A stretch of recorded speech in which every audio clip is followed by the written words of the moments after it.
एक बार फिर हम हाजिर हैं लेकर आपके सामने पार्टनरशिप डीड। इससे पहले हम लोगों ने देखा था कि पार्टनरशिप क्या है, पार्टनरशिप की डिफिनेशन हम देखी थी। पार्टनरशिप किसको कहा जाएगा आप समझ चुके होंगे हमारे पिछले वीडियो में। अब जो हम बात करने वाले हैं पार्टनरशिप डीड के बारे में बात करने वाले। आखिर हम जब जानते हैं कि partnership is the product of agreement between persons, तो ये जो एग्रीमेंट है ये जब दो या दो से अधिक लोग आपस में मिलकर जो एग्रीमेंट करते हैं, सहमत होते हैं व्यापार चलाने के लिए और उसका लाभ आपस में बांटने के लिए, तो उनके बीच में जो एग्रीमेंट है, अगर वो एग्रीमेंट चाहें कि ओरल रखें, मुंह जबानी रखें, मतलब एक दूसरे से लोगों ने कहा, सुना, समझा और उस पर सहमत हो गए, सभी लोग ओके कर दिए कि ओके जो टर्म एंड कंडीशन रखी गई उसमें वो सब ओके मान लिया, लेकिन आगे चल के बड़ी परेशानी हो सकती है। कोई बात हो जाए, आपस में डिस्प्यूट हो जाए तो फिर उसको प्रूफ करना बड़ा मुश्किल होता है। फिर आगे चलकर कोई पार्टनर डिसएग्री हो जाए किसी बात पर तो दिक्कतें आती हैं। तो बेहतर ये नहीं होगा कि जो कुछ हम लोग आपस में सहमति बना रखे हैं उसको रिटेन फॉर्म में कर लें। अगर लिख लेते हैं तो सबके लिए अच्छा होगा, क्या पता हम कहीं मिस कर जाएं। तो इससे बेहतर है कि जो कुछ जिस बातों पर हम लोग सहमत हैं उन बातों को हम लोग लिखित रूप में रख लें। तो अगर हम लिखित रूप में रख लेते हैं इन सहमति को तो उसको हम लोग क्या नाम देंगे, वही है लिखित रूप में जो है उसका नाम है पार्टनरशिप डीड। ये भी समझौता है जिसको हमने लिख लिया है और स्टैम्प पेपर पर किया गया है। जो भी भारत सरकार के जो रिक्विजिट स्टैम्प चाहिए जितने रुपए का, हमारा जो स्टैम्प एक्ट है उसके अनुसार उस पर जो भी लिखना है सहमति टर्म एंड कंडीशन उसको लिख लिया, सबके सिग्नेचर हो गए। बस लिखित रूप में जो एग्रीमेंट है उसको हम लोग क्या बोल देंगे, पार्टनरशिप डीड बोल देंगे। इसको हिंदी में हम लोग कहते हैं साझेदारी संलेख या साझेदारी समझौता। तो ये जो समझौता है थोड़ा सा ध्यान देना यहाँ पर इंडिकेशन है।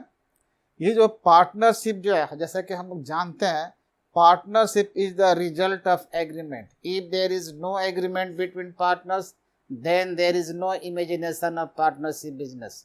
तो ये एग्रीमेंट का एक प्रोडक्ट है, एक रिजल्ट है। तो ये जो एग्रीमेंट है ये ओरल भी हो सकता है, रिटन भी हो सकता है। अगर सबकी अंडरस्टैंडिंग आपस में बिल्कुल सही है, लॉन्ग लास्ट करने वाला है तो ठीक है, लेकिन प्रैक्टिकली बड़ी दिक्कत आती है ऐसा करने में। तो क्यों ना हम जब सहमत ऑलरेडी हैं ही हर बात पर, तो उसको एक लिखित रूप में एक कागज़ उठाया जाए, सारे बिंदु को, सारे पॉइंट को नोट कर दिया जाए, लिख लिया जाए कि हाँ जी हमारे बीच ये इन इन मुद्दों पर, इन बातों पर सहमति हुई है। तो जैसे हम लोग लिख लेंगे, सबका साइन हो जाएगा, सारे पॉइंट ऑलमोस्ट आ जाएंगे। एग्जैक्टली कितने पॉइंट्स होने चाहिए ये थोड़ा सा कहना मुश्किल है, क्योंकि जितने हमें रिक्वायरमेंट हैं हमारे बिजनेस के अनुसार, जो ज़रूरतें हैं उतने पॉइंट हम लोग उसमें डाल सकते हैं सहमति के लिए। लेकिन उनमें से चंद पॉइंट पर हम लोग बात करेंगे। तो ये जो लिखित रूप से हमारा एग्रीमेंट है जिसका नाम हम लोगों ने रखा है पार्टनरशिप डीड, ये राय दी जाती है कि ओरल हो जाए कोई बात नहीं है, रिटेन भी हो तब भी कोई बात नहीं है, लेकिन सजेस्ट किया गया है कि ये रिटेन होना चाहिए, ज़्यादा बेहतर है। जब रिटेन में हो जाएगा तो सजेशन है कि ये हमें आगे चलकर एक एविडेंस के रूप में इस्तेमाल किया सकता है। लिखित रूप में हमारा एक कागजी सबूत का काम करता है, ठीक है, डॉक्यूमेंट्री एविडेंस के रूप में जहाँ ज़रूरत पड़ेगी हम वहाँ पर पेश कर सकते हैं। ये थोड़ी सी ये बातें हुई इस बारे में कि कैसा होना चाहिए। हालांकि कोई कंपल्सरी नहीं है कि हम लोग लिखित रूप में रखें, ओरल भी काम चलाया जा सकता है। अब देखना है कि ये जो लिखित एग्रीमेंट है बिटवीन ऑल द पर्सन्स और पार्टनर्स, जिन जिन बिंदुओं पर सभी पार्टनर सहमत हुए हैं उन बिंदुओं को एक स्टैम्प पेपर पर लिखा गया है। तो सामान्य तौर पर वो कौन कौन से बिंदु होते हैं जो ऐसे एग्रीमेंट में लिखे जाते हैं, इसके विषय सूची क्या हो सकते हैं, इसके जो कंटेंट्स हैं या क्लॉज कह लें, या ऐसे सीधी भाषा में कह लें कि पार्टनरशिप डीड में कौन कौन सी बातें होती हैं नॉर्मली जो है सामान्य तौर पर। तो सामान्य तौर पर ऐसे पार्टनरशिप डीड में जो बातें होती हैं उन्हीं में से कुछ बातों को लेकर हमें डिस्कस कर रहे हैं। तो अगर इसे पार्टनरशिप डीड में जो पहली बात हो सकती है, तो मेरे हिसाब से पहली बात name and address of the firm.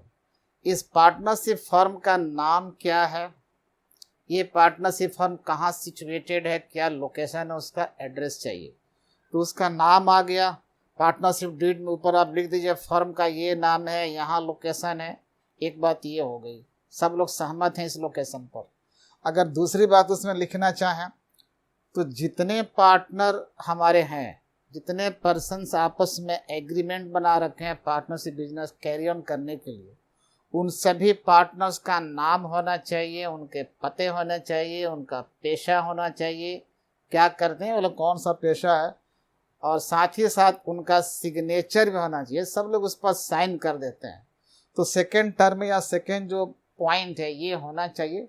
इससे सभी पार्टनर का पता लग जाएगा कौन पार्टनर किस नाम किस पेशा कहाँ के रहने वाला है, और उसके सिग्नेचर इस बात की गवाही देता है कि यह एग्रीमेंट उन्होंने एक्सेप्ट कर लिया। अगर तीसरी बात की करें चर्चा, तो इस पार्टनरशिप डीड में जो थर्ड पॉइंट हो सकता है वो ये होगा कि प्रिंसिपल बिजनेस क्या है। ये जो हमारे पार्टनरशिप ये साझेदारी व्यापार है, इसके मुख्य कार्य क्या होगा, वो किस टाइप के मुख्य कार्य ये फर्म करेगी।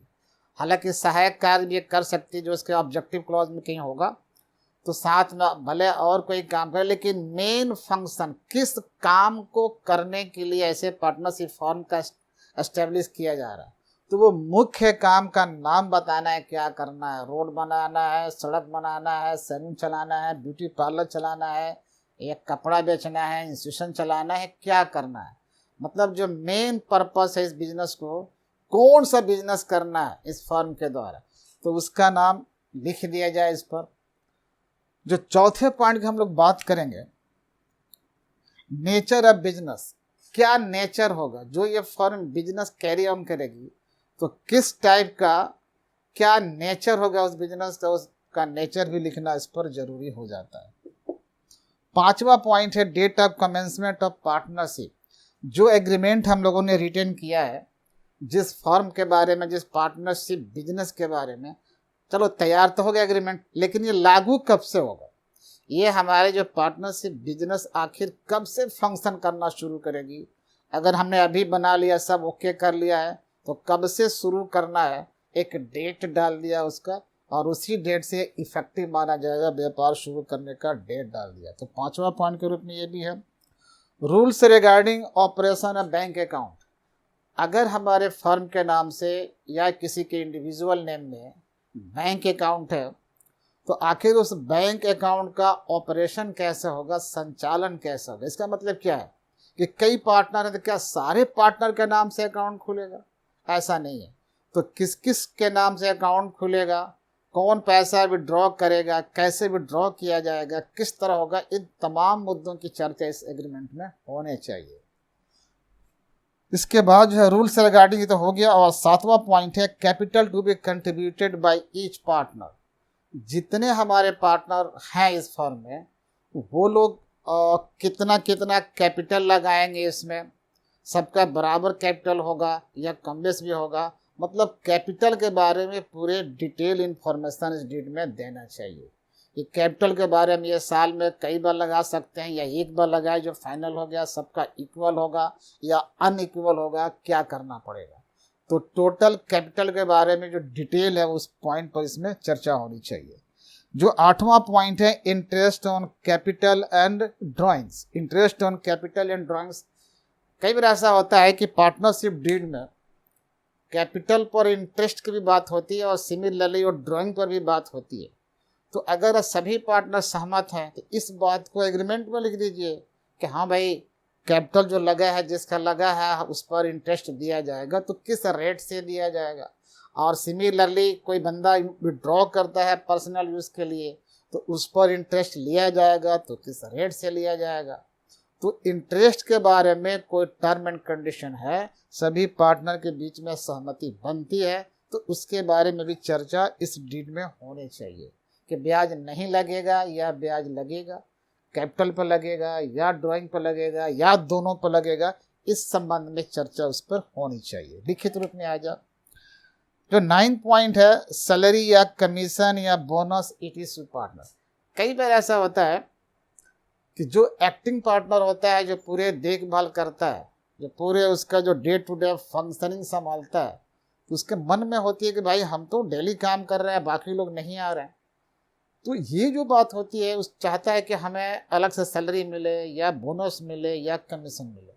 तो क्या वाकई सभी लोग सहमत हैं इस बात पर कि जो एक्टिंग पार्टनर है या इन एक्टिंग पार्टनर है उसको सैलरी या बोनस या कमीशन के नाम पर कुछ एक्स्ट्रा अमाउंट दिया जाएगा? अगर सब लोग सहमत हैं तो इस टर्म एंड कंडीशन को भी इस डीड में नोट कर देना चाहिए कि सैलरी क्या रेट से दिया जाएगा, कब कब दिया जाएगा, 12 महीना देना है कि कैसे क्या करना है, वो पूरी चर्चा इसमें आ जानी चाहिए। एक 10वां पॉइंट हम लोग कह सकते हैं प्रॉफिट एंड लॉस शेयरिंग। ये बड़ा इंपॉर्टेंट पॉइंट है, इस पर ही बेस है इसका। अगर प्रॉफिट शेयरिंग की बात नहीं होगी तो समझ जाना है कि वो पार्टनरशिप बिजनेसशिप तो नहीं है, क्योंकि कानून में ही लिखा है to share the profit of a business. ये वर्ड है कानून, इंडियन पार्टनरशिप एक्ट 1932 के सेक्शन 4 में ये वर्ड इस्तेमाल किया गया है, टू शेयर। तो प्रॉफिट शेयरिंग करना तो मोस्ट इंपॉर्टेंट पॉइंट, इसको तो होना ही पड़ेगा। अब इस बारे में क्या लिखना है कि जब लाभ होगा तो किस रेट से या किस रेशियो में सभी सौदागरों में इसको बांटना है, किस रेशियो में बांटना है, उस रेशियो की चर्चा इसमें होनी चाहिए। उसके बाद है ये mode of settlement of accounts in case of retirement death of A partner. ये देखना जरूरी है कि जब किसी पार्टनर को रिटायरमेंट लेना है, अवकाश ग्रहण करना है, हो सकता है अवकाश ग्रहण कर ले, या फिर किसी पार्टनर की मृत्यु हो जाए, किसी के डेथ हो जाए, तो वैसे हालत में जो उसके सक्सेसर हैं, जो उत्तराधिकारी हैं, उनको हिसाब किताब देने की बात होती है, या जो रिटायरमेंट लेके जा रहा है उसके हिसाब किताब करने की बात आती है कि भाई उसका हिसाब कितना बना।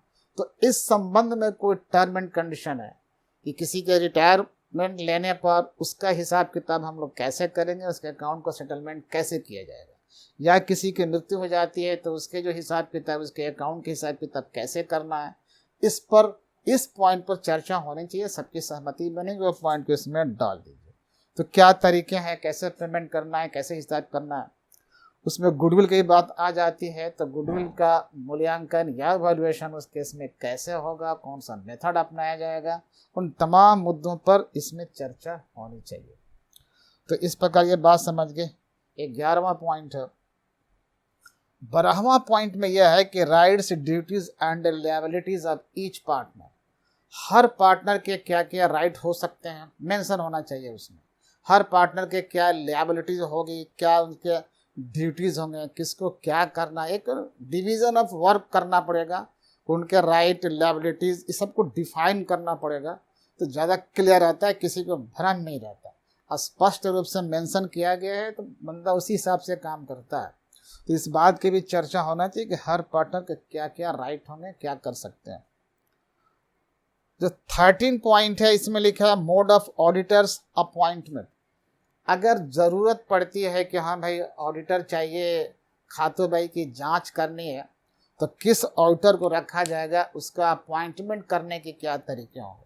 हमारे बही खाता की जांच करने के लिए जो ऑडिटर हम लोग बहाल करेंगे वो कौन सा मेथड अपनाएंगे, किस तरीके से अपॉइंटमेंट किया जाएगा ऑडिटर का। तो इस बारे में अगर कोई टर्म एंड कंडीशन आपके बीच में है तो उसको भी मेंशन कर देना चाहिए। 14 पॉइंट है methods of settlement of disputes. Methods of settlement of dispute. हो सकता है कि इंसान है, आपस में टकराते रहते हैं, कई पार्टनर जब हैं तो संभव है कि आपस में टकराए, कभी ना कभी ऐसा हो सकता है। तो अगर साझेदारों के बीच में कोई डिस्प्यूट हो जाता है, आपस में कोई टकराव हो जाता है, या आपस में कोई मतभेद हो जाता है, तो इस तरह के मतभेद को हम लोग कैसे सेटलमेंट करेंगे, कैसे इसका सॉल्यूशन निकालेंगे, इस बारे में कोई टर्म एंड कंडीशन है कि पंचायत से काम चलाएंगे या फिर कोर्ट में जाएंगे या फिर आपस में बैठकर कर लेंगे, कैसे करेंगे अगर ऐसा डिस्प्यूट होता है पार्टनर्स के बीच में। तो इस बारे में इंडिकेशन या कोई टर्म है तो उसका मेंशन होना चाहिए। और यह है 15 point treatment of loss arising due to insolvency of one और मोर पार्टनर्स। हो सकता है कि हमारे कोई साझेदार बैंकक्रप्ट हो जाए या इंसॉल्वेंट हो जाए। इंसॉल्वेंट का मतलब होता है कि बेचारा वो दिवालिया हो गया, उसके ऊपर जो लायबिलिटी था उसके सारे संपत्तियों से ज़्यादा की लिएबिलिटी है, और किसी वजह से कोर्ट ने उसको डिक्लेयर कर दिया कि भाई मिस्टर एक्स जो है वो इंसॉल्वेंट डिक्लेयर किए जाते हैं, यानी दिवालिया घोषित किए जाते हैं। अब एक पार्टनर हमारा दिवालिया हो गया, तो वैसे हालत में इसका असर हमारे फर्म पर पड़ेगा, क्योंकि हमारा फर्म जो है एक दिवालिया पार्टनर को रखा है। आप सब जानते हैं कि एक दिवालिया आदमी इलेक्शन नहीं लड़ सकता, वो कोई कॉन्ट्रैक्ट नहीं कर सकता, कोई एग्रीमेंट नहीं कर सकता, और डिसक्वालीफाई हो गया कानून के नज़र में। तो फिर हमारे वहाँ पार्टनर कैसे रहेगा, और उसके दिवालिया होने से हमारा भी नुकसान होगा। तो वैसे सिचुएशन में जब हमारा कोई पार्टनर दिवालिया हो जाता है, दिवालिया घोषित कर दिया जाता है, उसको अंग्रेजी में हम लोग कहते हैं इंसॉल्वेंसी, ठीक है। तो वैसे हालत में हम लोग को जो नुकसान होगा, जो फर्म को घाटा होगा, दिवालिया पार्टनर के घोषित होने के कारण जो फर्म को नुकसान होगा, उस नुकसान को, उस लॉस को हम लोग कैसे सेटलमेंट करेंगे, इस बारे में कोई शर्त, कोई कंडीशन हो तो चर्चा होनी चाहिए। और ये पॉइंट है any other matters regarding operation of the business. अब ये कहना चाह रहे हैं कि और कोई मैटर अगर आप ज़रूरत महसूस होती है, अब ये डिपेंड करते हैं कि हमारा बिजनेस कितना बड़ा है, बिजनेस का नेचर कैसे है, क्या क्लाइमेटिक सब कुछ हुआ, उसी हिसाब से पार्टनर लोग तय करते हैं कि अरे भाई ये भी पॉइंट डाल दीजिए, एक और ये पॉइंट डाल दीजिए, एक ये भी पॉसिबिलिटी है फ्यूचर में ऐसा हो सकता है। तो जितने पॉइंट उनके दिमाग में आते जाएंगे उस पॉइंट को डाला जा सकता है, कानून ने इसको लिमिट नहीं किया है। तो जहाँ जहाँ जो मन में पॉइंट आता है हमारे बिजनेस को प्रभावित कर सकता है फ्यूचर में, तो उस पॉइंट पर क्लियर कट बिंदु अगर लिखा हुआ है डेट में, तो हमें कोई दिक्कत नहीं आएगी, कहीं कानून को दिक्कत नहीं आएगी, हम जो पार्टनर्स हैं उनको भी दिक्कत नहीं आएगी। एक और पॉइंट डाल सकते हैं जो स्पष्टता है, अगर कोई पार्टनर लोन देता है, लोन देने की बात है कि हाँ कोई पार्टनर लोन दे सकता है फर्म को, या फर्म से लोन ले सकता है, तो इस बारे में स्पष्टता पॉइंट या टर्म एंड कंडीशन होना चाहिए कि जब कोई पार्टनर फर्म को लोन देगा तो भाई उस पर ब्याज का क्या रेट होगा। जब वो लोन दे रहा है फर्म को या एडवांस दे रहा है फर्म को, तो उस पर रेट ऑफ इंटरेस्ट क्या हो सकता है। तो रेट ऑफ इंटरेस्ट मेंशन होना चाहिए कि अगर कोई पार्टनर फर्म को लोन दे तो इतने % उस पर ब्याज होगा, इस तरह की बात होनी चाहिए। या कोई पार्टनर फर्म से लोन लेता है तो उस पर रेट ऑफ इंटरेस्ट क्या होगा। तो अगर चर्चा उसमें है तो बड़ी अच्छी बात है। अगर आपने इन किन्हीं बातों में से चर्चा करने या डीड में डालने से छोड़ देते हैं, चुप करते हैं, और उस तरह के मामला आगे सामने आता है, तो जो बातें आपने छोड़ दी हैं, जो कंडीशन, जो टर्म इसमें नहीं लिखे गए हैं, वैसे हालत में इंडियन पार्टनरशिप एक्ट 1932 के सेक्शन 13 अप्लाई हो जाएगा। जो बातें लिखने से छूट जाएंगे तो अब सीधे उसको कानून अपने हिसाब से जज करेगा क्या होना चाहिए, तो उसमें हमारे पार्टनरशिप एक्ट की धाराएं चले आएंगी, उसके हिसाब से होगा। तो ये पार्टनर्स के बीच में एक लिखित समझौता है, इसमें जितना संभव हो सके वो सारे पॉइंट सभी साझेदार मिलकर समझकर डाल देते हैं, साइन कर लेते हैं, एंड दैट बिकम्स और कॉल्ड पार्टनरशिप डीड। ये लिखित है। ओके, उम्मीद है बात समझ में आई होगी। इसको हम लोग कई बार कहते हैं पार्टनरशिप के वाक्यांश, पार्टनरशिप डीड के वाक्यांश कौन कौन से हैं, पार्टनरशिप डीड के विषय कौन कौन से हैं, किसी 4 विषयों को लिखिए। पार्टनरशिप विषय में पार्टनरशिप डीड में कौन कौन सी बातें होती हैं उनको लिखिए, संक्षेप में वर्णन कीजिए, इत्यादि इत्यादि। इस तरह कई बातें हो सकती हैं। उम्मीद है कि यह बात आपको समझ में आई होगी। पॉइंट भी बिल्कुल क्लियर है, आप पॉइंट देख सकते हैं। मिलते हैं फिर नेक्स्ट वीडियो में। Okay, thank you.